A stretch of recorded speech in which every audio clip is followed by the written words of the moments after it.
स्वाध्याय माला के अगले क्रम में आज शीर्षक है तत्व शुद्धि। यह सृष्टि पंच तत्वों से बनी हुई है। प्राणियों के शरीर भी इन तत्वों से बने हुए हैं। मिट्टी, जल, वायु, अग्नि और प्रकाश, इन 5 तत्वों का यह सब कुछ संप्रसार है। जितनी वस्तुएं दृष्टिगोचर होती हैं या इंद्रियों द्वारा अनुभव में आती हैं, उन सब की उत्पत्ति पंच तत्वों द्वारा हुई है। वस्तुओं का परिवर्तन, उत्पत्ति, विकास तथा विनाश इन तत्वों की मात्रा में परिवर्तन आने से होता है। यह प्रसिद्ध है कि जलवायु का स्वास्थ्य पर प्रभाव पड़ता है। शीत प्रधान देशों तथा यूरोपियन लोगों का रंग रूप, कद और स्वास्थ्य अफ्रीका के तथा उष्ण प्रदेशवासियों के रंग रूप, कद और स्वास्थ्य से सर्वथा भिन्न होता है। पंजाबी, कश्मीरी, बंगाली व मद्रासी लोगों के शरीर एवं स्वास्थ्य की भिन्नता प्रत्यक्ष है। यह जलवायु का ही अंतर है। किन्हीं प्रदेशों में मलेरिया, पीला बुखार, पेचिश, चर्म रोग, पीलपाव, कुष्ठ आदि रोगों की बाढ़ सी रहती है और किन्हीं स्थान की जलवायु ऐसी होती है वहां जाने पर तपेदिक सरीखे कष्ट साध्य रोग भी अच्छे हो जाते हैं। पशु पक्षी, घास, अन्न, फल, औषधि आदि के रंग, रूप, स्वास्थ्य, गुण, प्रकृति आदि में भी जलवायु के अनुसार अंतर पड़ता है। इसी प्रकार वर्षा, सर्दी, गर्मी का तत्व परिवर्तन प्राणियों में अनेक प्रकार के सूक्ष्म परिवर्तन कर देता है। आयुर्वेद शास्त्र में वात, पित्त, कफ का असंतुलन रोगों का कारण बताया गया है। वात का अर्थ है वायु, पित्त का अर्थ है गर्मी और कफ का अर्थ है जल। 5 तत्वों में पृथ्वी शरीर का स्थिर आधार है।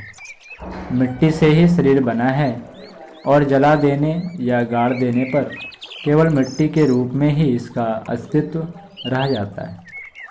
इसलिए पृथ्वी तत्व तो शरीर का स्थिर आधार होने से रोग आदि का कारण नहीं बनता। दूसरे आकाश का संबंध मन, बुद्धि एवं इंद्रियों की सूक्ष्म तन्मात्राओं से है। स्थूल शरीर पर जल, वायु और गर्मी का ही प्रभाव पड़ता है।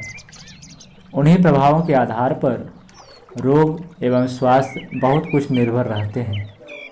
वायु की मात्रा में अंतर आ जाने से गठिया, लकवा, दर्द, कम अकड़ना, गुल्म, हड़फूटन, नाड़ी विक्षेप आदि रोग उत्पन्न होते हैं।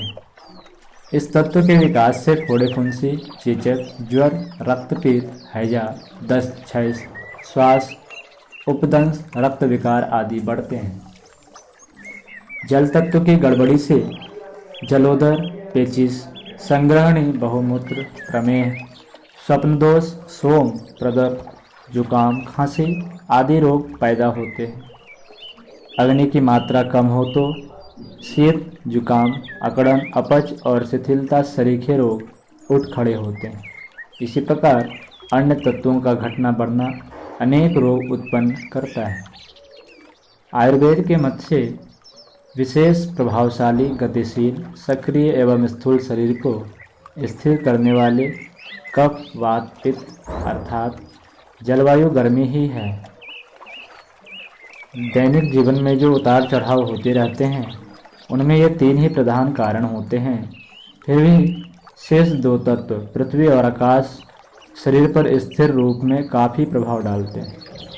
मोटा या पतला होना, लंबा या ठिगना होना, रूपवान या कुरूप होना, गोरा या काला होना और कोमल या सुदृढ़ होना शरीर में पृथ्वी तत्व की स्थिति से संबंधित है।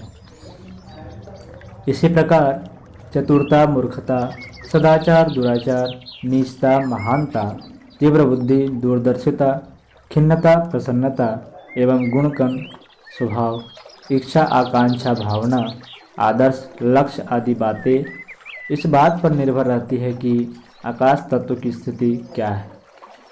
उन्माद, सनक, दिल की धड़कन, अनिद्रा, पागलपन, दुस्वप्न, मृगी, मूर्छा, घबराहट, निराशा आदि रोगों में भी आकाश तत्व ही प्रधान कारण होता है।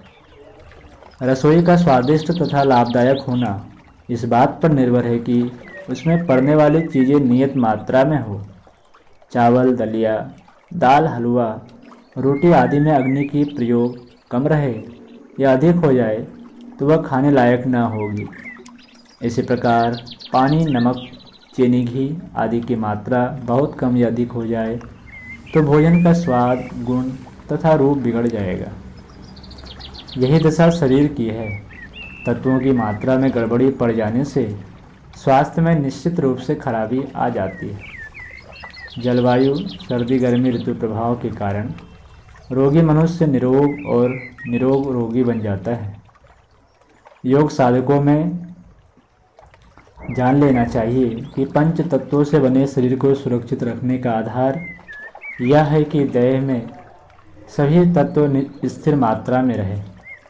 गायत्री के 5 मुख शरीर में 5 तत्व बनकर निवास करते हैं। यही 5 ज्ञानेंद्रियों और 5 कर्मेंद्रियों में क्रियाशील रखते हैं। लापरवाही, अव्यवस्था और आहार विहार के असंयम से तत्वों का संतुलन बिगड़कर रोगग्रस्त होना एक प्रकार से पंचमुखी गायत्री माता का देह परमेश्वरी का तिरस्कार करना है। वेदांत शास्त्र ने इन 5 तत्वों को आत्मा का आवरण एवं बंधन माना है। भगवान शंकराचार्य ने तत्वबोध की संकेत चूर्णिका में पंचीकरण विद्या बताई है। उनका कथन है कि बंधन से मुक्ति प्राप्त करने के लिए पहले हमें यह भली भांति जान लेना चाहिए कि यह संसार और कुछ नहीं, केवल पंचभूतों के परमाणुओं का इधर उधर उड़ते फिरना, संयुक्त और विमुक्त होते रहना मात्र है।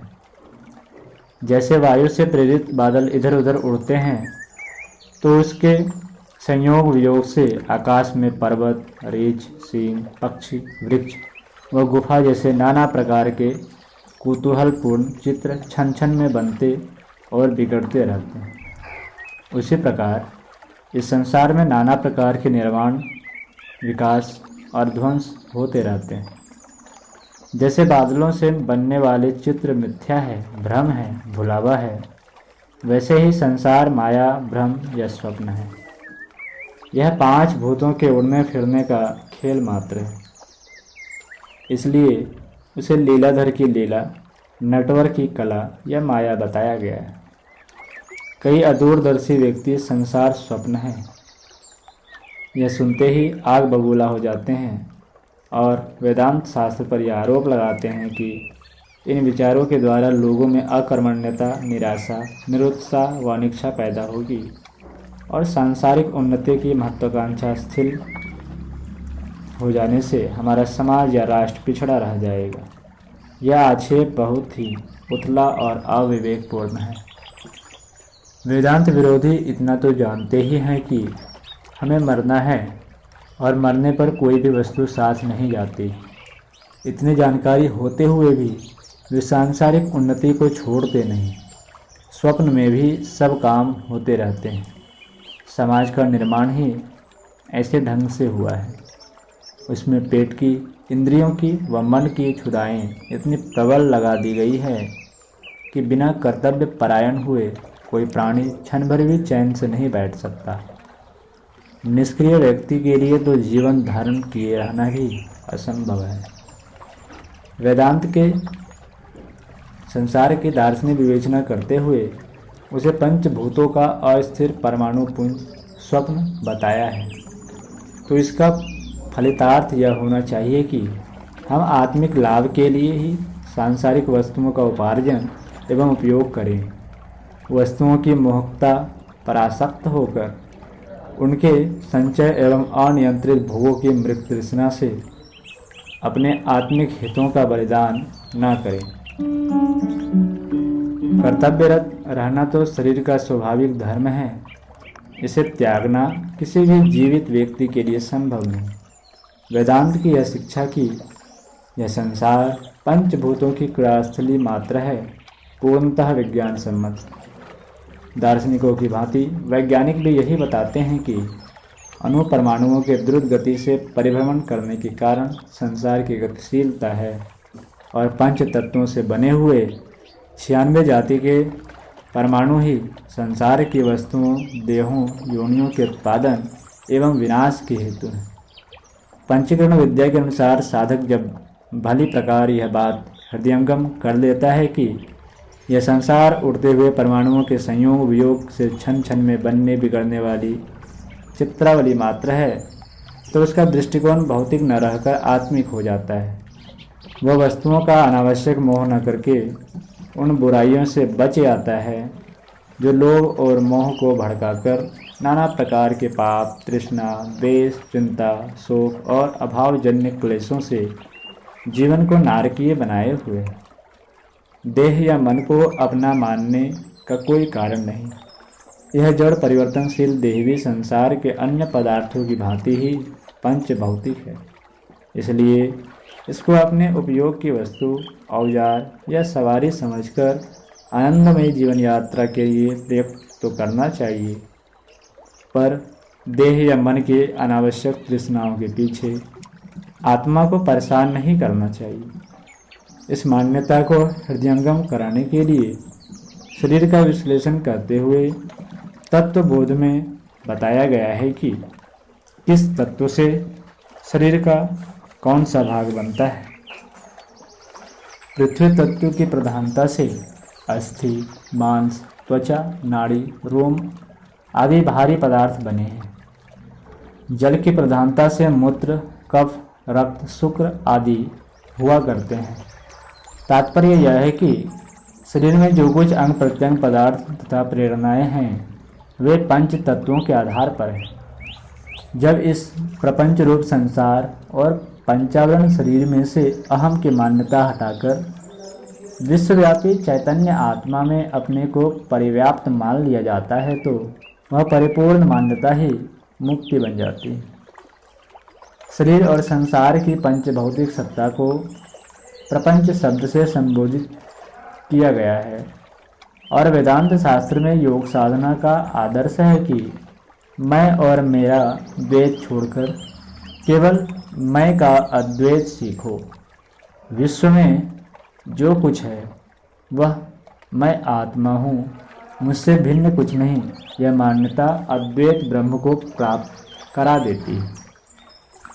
इसी बात को भक्ति मार्गी दूसरे शब्दों में कहते हैं, जो कुछ है तू है, मेरा अलग अपना तो कुछ नहीं।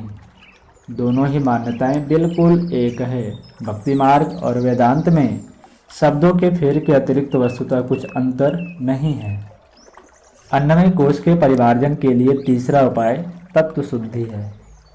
स्थूल रूप से शरीर के पंच तत्वों को ठीक रखने के लिए जलवायु, ऋतु, प्रदेश और वातावरण का ध्यान रखना आवश्यक है।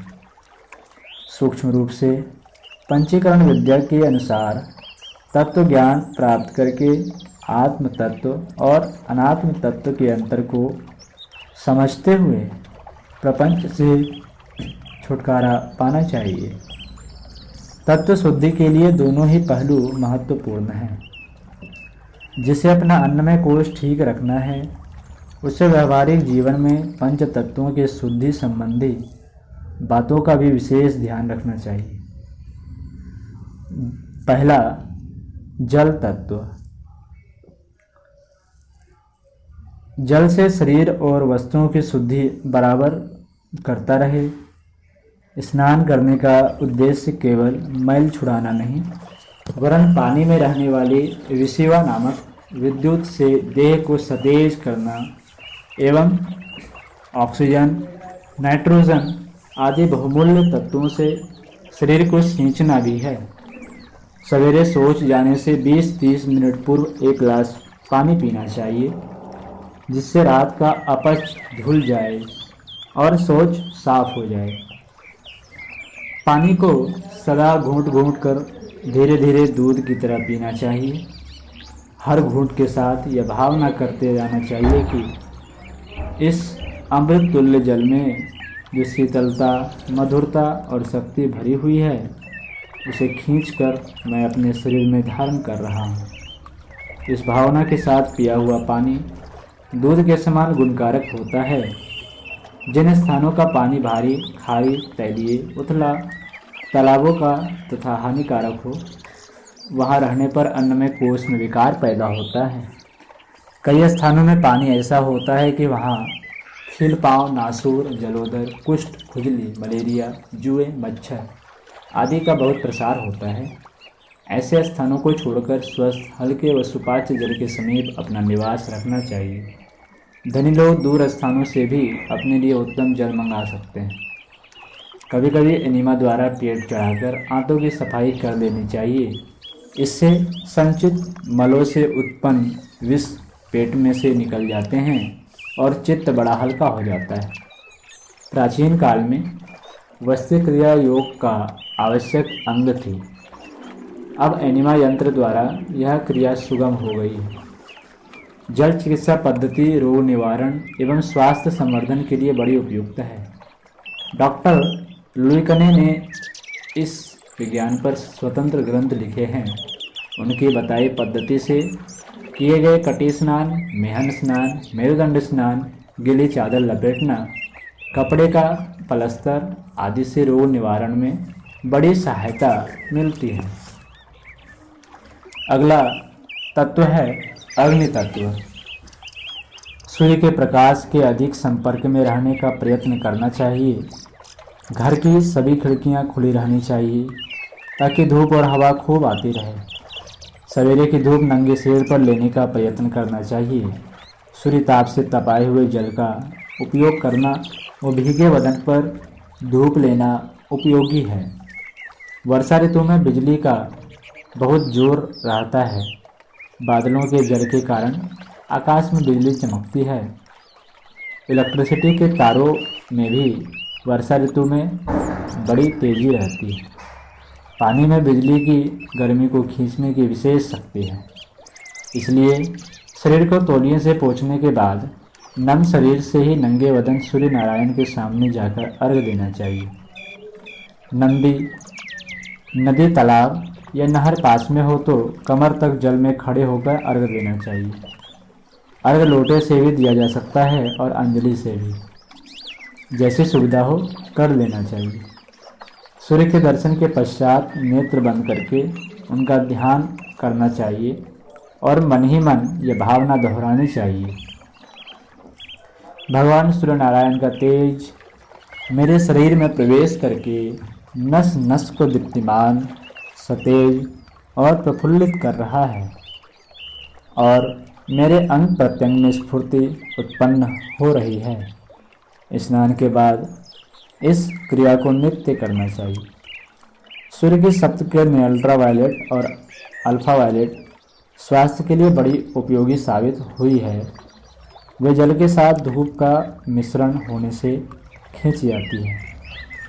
धूप में रखकर रंगीन कांच से संपूर्ण रोगों की चिकित्सा करने की विस्तृत विधि तथा अग्नि और जल से सम्मिश्रण से भाप बन जाने पर उसके द्वारा अनेक रोगों का उपचार करने की विधि सूर्य चिकित्सा विज्ञान की किसी भी प्रमाणित पुस्तक में देखी जा सकती है।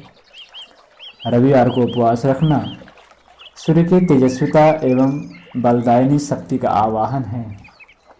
पूरा या आंशिक उपवास शरीर की कांति और आत्मिक तेज को बढ़ाने वाला सिद्ध होता है। तीसरे तत्व है वायु तत्व। घनी आबादी के मकान जहाँ धूल धुआं सील की भरमार रहती है तथा शुद्ध वायु का आवागमन नहीं होता, स्वास्थ्य के लिए खतरनाक है। हमारा निवास खुली हवा में होना चाहिए। दिन में वृक्ष और पौधों से ऑक्सीजन निकलती है, वह मनुष्य के लिए बड़ी उपयोगी है। जहाँ तक हो सके वृक्ष पौधों के बीच अपना दैनिक कार्यक्रम करना चाहिए। अपने घर, आंगन, चबूतरे आदि पर वृक्ष पौधे लगाने चाहिए। प्रातः काल की वायु बड़ी स्वास्थ्यप्रद होती है। उसका सेवन करने हेतु तेज चाल से टहलने के लिए जाना चाहिए। दुर्गंधित एवं बंद हवा के स्थान से अपना निवास दूर ही रखना चाहिए। तराई, सील व नमी के स्थानों की वायु ज्वर आदि पैदा करती है। तेज हवा के झोंकों से त्वचा फट जाती है। अधिक ठंडी या गर्म हवा से निमोनिया या लू लगने जैसे रोग हो सकते हैं। इस प्रकार के प्रतिकूल मौसम से अपनी रक्षा करनी चाहिए। प्राणायाम द्वारा फेफड़ों का व्यायाम होता है और शुद्ध वायु से रक्त की शुद्धि होती है। इसलिए स्वच्छ एकांत स्थान में बैठकर नित्य प्राणायाम करना चाहिए। प्राणायाम की विधि इस प्रकार है। स्नान करने के उपरांत किसी एकांत स्थान में जाइए। समतल भूमि पर आसन बिछाकर पद्मासन में बैठ जाइए। मेरुदंड बिल्कुल सीधा रहे। नेत्रों को अधखुला रखिए। अब धीरे धीरे नाक द्वारा सांस खींचना आरंभ कीजिए और दृढ़ इच्छा शक्ति के साथ भावना कीजिए कि विश्वव्यापी महान प्राण भंडार में से मैं स्वास्थ्यदायक प्राण तत्व श्वास के माध्यम से खींच रहा हूँ और वह प्राण मेरे रक्त प्रवाह तथा समस्त नाड़ी तंतुओं में प्रवाहित होता हुआ सूर्य चक्र में सोलर प्लेक्सस अर्थात नाभि स्थान में इकट्ठा हो रहा है। इस भावना को ध्यान द्वारा चित्रवत मूर्तिवान रूप से देखने का प्रयत्न करना चाहिए। जब फेफड़ों को वायु से अच्छी तरह भर लो तो 10 सेकंड तक वायु को भीतर रोके रहो। रोकने के समय ऐसा ध्यान करना चाहिए कि प्राण तत्व मेरे अंग प्रत्यंगों में पूरित हो रहा है। अब वायु को नासिका द्वारा ही धीरे धीरे बाहर निकालो और निकालते समय ऐसा अनुभव करो कि शरीर के सारे दोष, रोग और विष वायु के साथ साथ निकाल बाहर किए जा रहे हैं। उपयुक्त प्रकार से आरंभ में 10 प्राणायाम करने चाहिए। फिर धीरे धीरे बढ़ाकर सुविधानुसार आधा घंटे तक कई बार इस प्राणायामों को किया जा सकता है। अभ्यास पूरा करने के उपरांत आपको ऐसा अनुभव होगा कि रक्त की गति तीव्र हो गई है और सारे शरीर की नाड़ियों में एक प्रकार की स्फूर्ति, ताजगी और विद्युत शक्ति दौड़ रही है। इस प्राणायाम को कुछ दिन लगातार करने से अनेक शारीरिक और मानसिक लाभों का स्वयं अनुभव होगा। हवन करना। अग्नि तत्व के संयोग से हवन वायु को शुद्ध करता है। जो वस्तु अग्नि में जलाई जाती है वह नष्ट नहीं होती, सूक्ष्म होकर वायुमंडल में फैल जाती है। भिन्न भिन्न वृक्षों की समिधाओं एवं हवन सामग्रियों में अलग अलग गुण हैं। उनके द्वारा ऐसा वायुमंडल रखा जा सकता है जो शरीर और मन को स्वस्थ बनाने में सहायक हो। जिस समिधा और जिन जिन सामग्रियों से किस विधान के साथ हवन करने का क्या परिणाम होता है, इसका विस्तृत विधान बताने के लिए गायत्री यज्ञ विधान लिखा गया है। गायत्री साधकों को तो अपने अन्नमय कोश की वायु शुद्धि के लिए कुछ हवन सामग्री बनाकर रख लेनी चाहिए, जिसे धूपदानी में थोड़ी थोड़ी जलाकर अपने निवास स्थान की वायु शुद्धि करते रहना चाहिए। चंदन चूरा, देवदार, जायफल, इलायची, जावित्री, अगर तगर, कपूर, छार छबीला, नागरमोथा, घस, कर्पूर, कचरी तथा मेवाओं जौ कूट करके थोड़ा घी और शक्कर मिलाकर धूप बन जाती है। इस धूप की बड़ी मनमोहक एवं स्वास्थ्यवर्धक गंध आती है।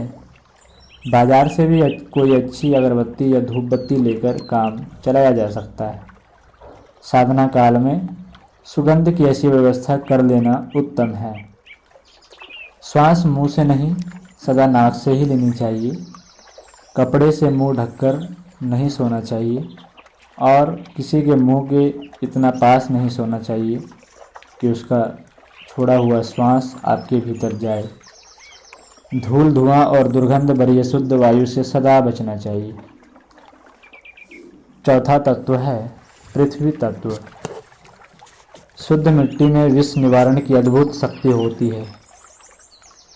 गंदे हाथों को मिट्टी से मांजकर शुद्ध किया जाता है। प्राचीन काल में ऋषि मुनि जमीन खोदकर गुफा बना लेते थे और उसमें रहा करते थे।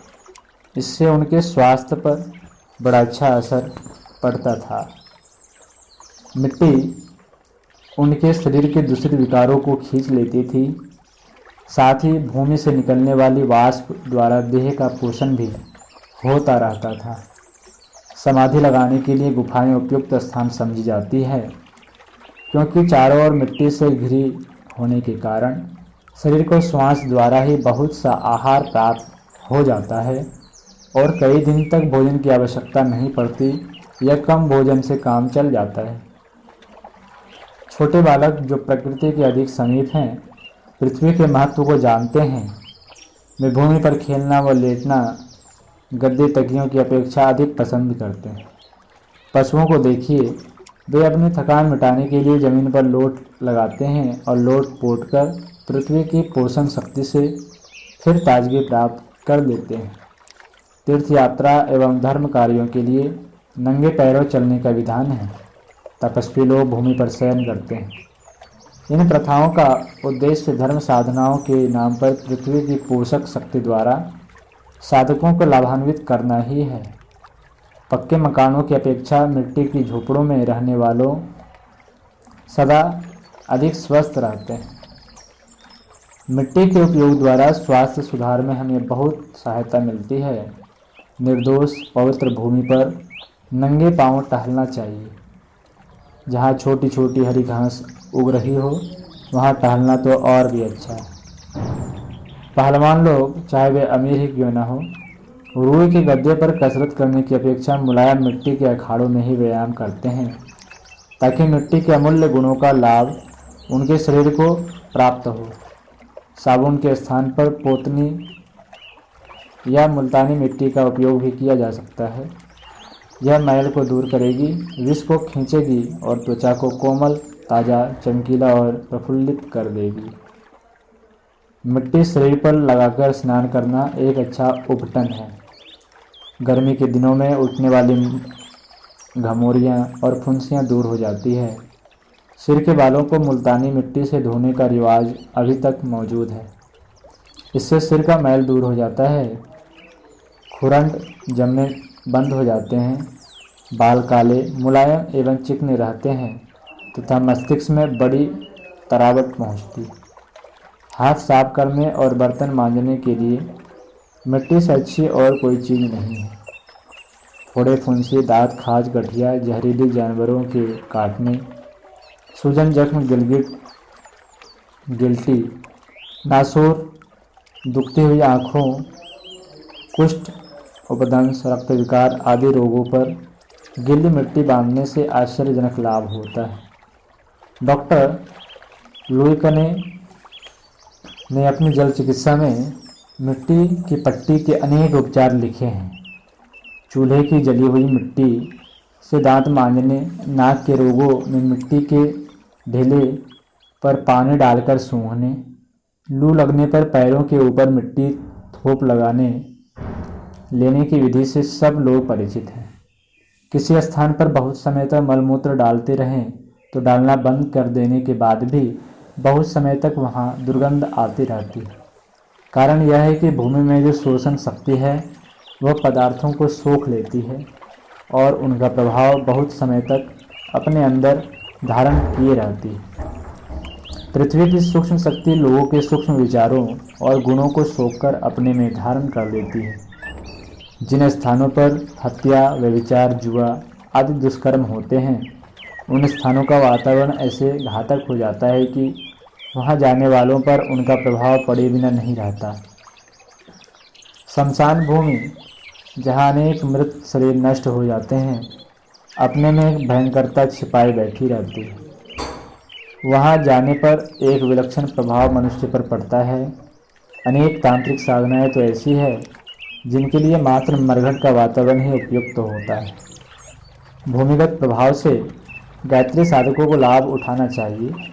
जहाँ सत्पुरुष रहते हैं और जहाँ स्वाध्याय, सद्विचार, सत्कार्य होते हैं, वे स्वयं प्रत्यक्ष तीर्थ हैं। उन स्थानों का वातावरण साधक की सफलता में बड़ा लाभदायक होता है। जिन स्थानों में किसी समय में कोई अवतार या दिव्य पुरुष रहे हैं, उन स्थानों की प्रभाव शक्ति का सूक्ष्म निरीक्षण करके तीर्थ बनाए गए। जहाँ कोई सिद्ध पुरुष या तपस्वी बहुत काल तक रहे हैं, वे स्थान सिद्धपीठ बन जाते हैं और वहाँ रहने वालों पर अनायास ही अपना प्रभाव डालते हैं। सूक्ष्मदर्शी महात्माओं ने देखा है कि भगवान श्री कृष्ण की प्रत्यक्ष लीला तरंगे अभी तक ब्रजभूमि में बड़ी प्रभावपूर्ण स्थिति में मौजूद हैं। तीर्थवासियों के दूषित चित्तों के बावजूद इस भूमि की प्रभाव शक्ति अब भी बनी हुई है और साधक को उसका स्पर्श होते ही शांति मिलती है। कितने ही मुमुक्षु अपनी आत्मिक शांति के लिए इस पुण्य भूमि में निवास करने का स्थायी या अल्पकालीन अवसर निकालते हैं। कारण यह है कि क्लेश युक्त वातावरण के स्थान में जितने श्रम और समय में जितनी सफलता मिलती है, उसकी अपेक्षा पुण्य भूमि के वातावरण में कहीं जल्दी और अधिक लाभ होता है।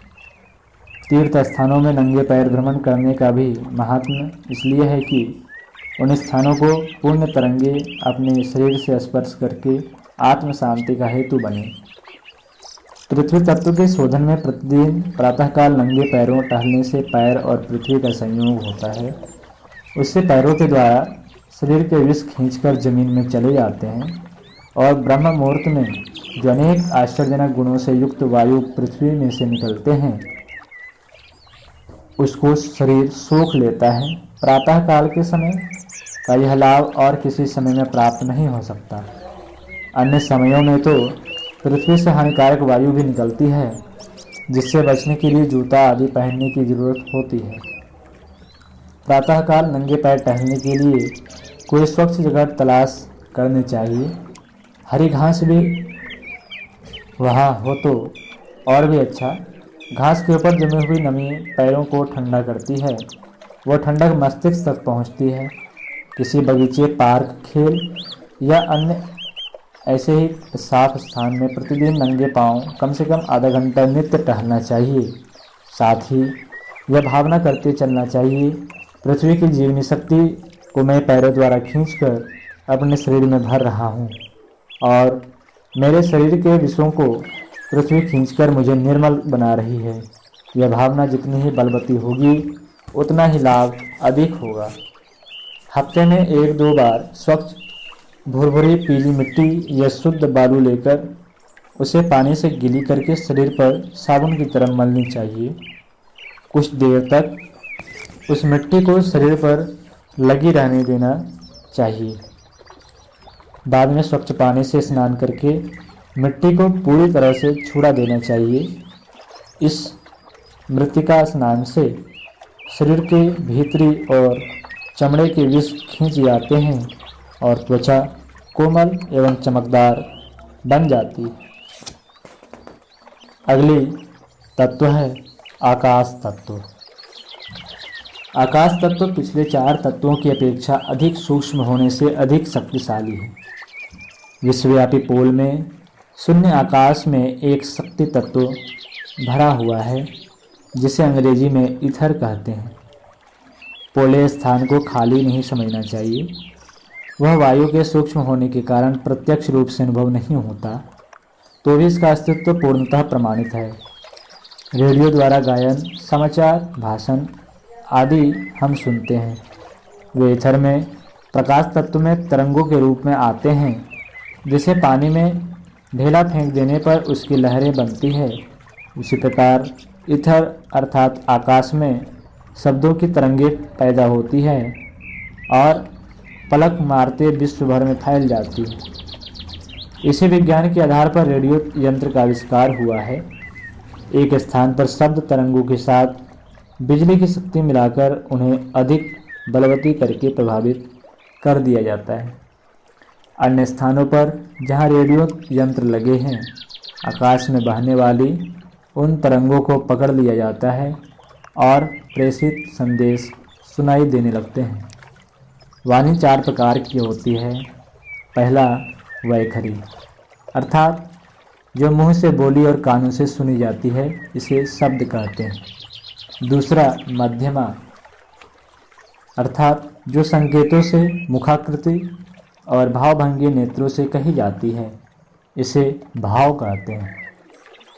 तीसरा पश्यन्ति, अर्थात जो मन से निकलती है और मन से ही उसे सुना जा सकता है, इसे विचार कहते हैं।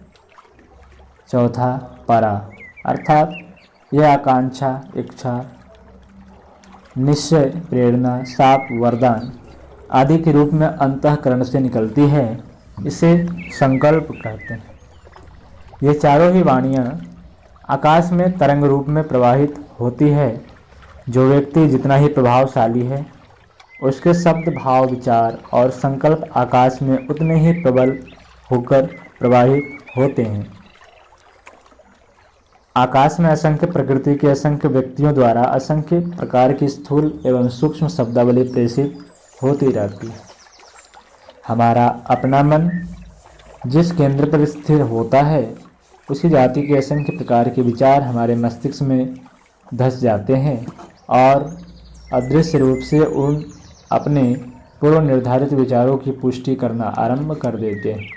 यदि हमारा अपना विचार व्यभिचार करने का हो, तो असंख्य व्यभिचारियों द्वारा आकाश में प्रेषित किए गए वैसे ही शब्द, भाव, विचार और संकल्प हमारे ऊपर बरस पड़ते हैं और वैसे ही उपाय, सुझाव, मार्ग बताकर उसी ओर प्रोत्साहित कर देते हैं। हमारे अपने स्वनिर्मित विचारों में एक मौलिक चुंबकत्व होता है। उसी के अनुरूप आकाशगामी विचार हमारी ओर खींचते हैं। रेडियो में जिस स्टेशन के मीटर पर सुई कर दी जाए, उसी के संदेश सुनाई पड़ते हैं। उसी समय में जो अन्य स्टेशन बोल रहे हैं, उनकी वाणी हमारे रेडियो से टकराकर लौट जाती है, सुनाई नहीं देती। उसी प्रकार हमारे अपने स्वनिर्मित मौलिक विचार ही अपने सजातियों को आमंत्रित करते हैं। लाश को लेकर कौवा चिल्लाता है तो सैकड़ों कौवे उसकी आवाज़ सुनकर जमा हो जाते हैं। ऐसे ही अपने विचार भी सजातियों को बुलाकर एक अच्छी खासी सेना जमा कर देते हैं। फिर उसी विचार सैन्य की प्रबलता के आधार पर उसी दिशा में कार्य भी आरंभ हो जाता है। आकाश तत्व की इस विलक्षणता को ध्यान में रखते हुए हमें कुविचारों से विषधर सर्प की भांति सावधान रहना चाहिए, अन्यथा वे अनेक स्वजातियों को बुलाकर हमारे लिए संकट उत्पन्न कर देंगी। जब कोई कुविचार मन में आए तो तत्क्षण उसे मार भगाना चाहिए, अन्यथा वे सारे मानस क्षेत्र को वैसे ही खराब कर देगा जैसे विष की छोटी सी बूंद सारे भोजन को बिगाड़ देती। मन में सदा उत्तम, उच्च, उदार एवं सात्विक विचारों को ही स्थान देना चाहिए, जिससे उसी जाति के विचार अखिल आकाश में से खींचकर हमारी ओर चले आए और सन्मार्ग की ओर प्रेरित करे। उत्तम बात सोचते रहने, स्वाध्याय, मनन, आत्मचिंतन, परमार्थ और उपासना में ही मनोभूमि हमारा बहुत कुछ कल्याण कर सकती है। यदि प्रतिकूल कार्य नहीं हो रहे हों तो उच्च विचारधारा से भी सद्गति प्राप्त हो सकती है। भले ही उन विचारों के अनुरूप कार्य ना हो रहे हों, संकल्प कभी नष्ट नहीं होते। पूर्व काल में ऋषि मुनियों और महापुरुषों के जो विचार, प्रवचन एवं संकल्प थे, वे अब भी आकाश में गूंज रहे हैं। हमारी मनोभूमि अनुकूल हो तो उन दिव्य आत्माओं का पथ प्रदर्शन एवं सहारा भी हमें अवश्य प्राप्त होता रहेगा। परब्रह्म की ब्राह्मी प्रेरणाएं, शक्तियाँ, किरणें एवं तरंगे भी आकाश द्वारा ही मानव अंतःकरण को प्राप्त होती है। दैवी शक्तियों, ईश्वर की विविध गुणों वाली किरणें ही तो हैं। आकाश द्वारा मन के माध्यम से उनका अवतरण होता है। शिवजी ने आकाश वाहिनी गंगा को अपने सिर पर उतारा था, तब वह पृथ्वी पर बही थी। ब्रह्म की सर्वप्रधान दिव्य शक्ति आकाश वाहिनी गायत्री गंगा को साधक सबसे पहले अपने मन क्षेत्र में उतारता है। यह अवतरण होने पर ही जीवन के अन्य अंगों में वह पतित पावनी पुण्य धारा प्रवाहित होती है। शरीर में मन या मस्तिष्क आकाश का प्रतिनिधि है। उसी में आकाशगामी परम कल्याणकारक तत्वों का अवतरण होता है। इसलिए साधक को अपना मन क्षेत्र ऐसा शुद्ध, परिमार्जित, स्वस्थ एवं सचेत रखना चाहिए जिससे गायत्री का अवतरण बिना किसी कठिनाई के हो सके। आकाश तत्व में से लाभदायक तत्वों, तरंगों एवं सद्विचारों को आकर्षित करने के लिए प्राणायाम के बाद का समय ठीक है। एकांत स्थान में किसी नरम बिछौनों पर चित्त होकर लेट जाओ या आराम कुर्सी पर पड़े रहो अथवा मसनद या दीवार का सहारा लेकर शरीर को बिल्कुल ढीला कर दो। नेत्रों को बंद करके अपने चारों ओर नीले आकाश का ध्यान करो। नीले रंग का ध्यान करना मन को बड़ी शांति प्रदान करता है। जब नीले रंग का ध्यान ठीक हो जाए तब ऐसी भावना करनी चाहिए कि निखिल नील आकाश में फैले हुए सद्विचार, सद्विश्वास एवं सद्प्रभाव चारों ओर से एकत्र होकर मेरे शरीर में विद्युत किरणों की भांति प्रवेश कर रहे हैं और उनके प्रभाव से मेरा अंतःकरण दया, प्रेम, परोपकार, कर्तव्य परायणता, सेवा, सदाचार, शांति, विनय, गंभीरता, प्रसन्नता, उत्साह, साहस, दृढ़ता, विवेक आदि सद्गुणों से भर रहा है। यह भावना खूब मजबूती और दिलचस्पी के साथ मनयोग तथा श्रद्धा पूर्वक होनी चाहिए। जितनी ही एकाग्रता और श्रद्धा होगी उतना ही इससे लाभ होगा। आकाश तत्व की साधना के फलस्वरूप अनेक सिद्ध महात्मा, सत्पुरुष, अवतार तथा देवताओं की शक्तियाँ आकर अपने प्रभाव डालती हैं और मानसिक दुर्गुणों को दूर करके श्रेष्ठतम सद्भावनाओं का बीज जमाती है। सद्भावों के कारण ही यह लोक और परलोक आनंदमय बनता है। यह तथ्य बिल्कुल निश्चित और स्वयं सिद्ध है। उपर्युक्त पांचों तत्वों की साधनाएं देखने में छोटी और सरल हैं, तो भी इनका लाभ अत्यंत विशद है। नित्य पांचों तत्वों का जो साधन कर सकते हैं वे इन सबको करें। जो पांचों को एक साथ न कर सकते हों वे एक एक दो दो करके किया करें। कौन सा साधन पहले कौन सा पीछे यह भी अपनी अपनी सुविधा के ऊपर निर्भर है। जिन्हें प्रतिदिन करने की सुविधा ना हो वे सप्ताह में 1-2 दिन के लिए भी अपना कार्यक्रम निश्चित रूप से चलाने का प्रयत्न करें। रविवार के व्रत के दिन भी इन पांचों साधनों को पूरा करते रहें तो भी बहुत लाभ होगा। नित्य प्रति नियमित रूप से अभ्यास करने वाले को तो शारीरिक और मानसिक लाभ इससे बहुत अधिक होगा। चलो गुरुदेव के सपने सजाने की शपथ ले लें। चलो गुरुदेव के सपने सजा